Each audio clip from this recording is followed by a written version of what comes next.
Ысык-көл Кыргыз бермети. Кыргыз элинин бермети Ысык-көл. Ал тоо арасында жайгашкан. Анын аянты 6124 чарчы километрде түзөт. Тереңдиги боюнча дүйнөдөгү көлдөрдөн 4-орунда турат. Көлдүн жээги жай мезгилинде өтө кооз жана жандуу.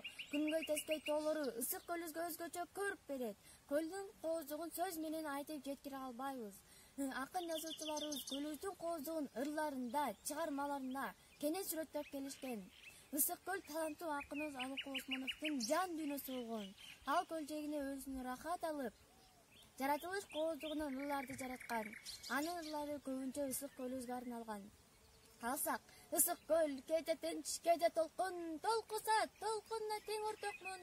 Турмушта канча жолдош күтсөм дагы, бир сырлуу мындай жолдош күткөн жокмун деп урсаптарында айтылгандай эле, чынында эле көлүбүз бир сырлуу, кээде жымжырт, кээде толкун. Көлүбүзгө чет өлкөлөрдөн көптөгөн туристтер келип, эс алып, көлүбүзгө суктана карашат. Чынында эле жай мезгилинде көл жээгине эс алуу өзүнчө рахат. Көлдү тиктеп турсаң, анын толкуну, шарпылдаган үнү жан дүйнөңө рахат тартуулайт. Көлүбүз эс алчу жайларга бай. Мисалы, Жети-Өгүз курорту, Барлак жылуу суусу, жана дагы дарылык касиети бар Туз көлүбүздү да айтсак да болот.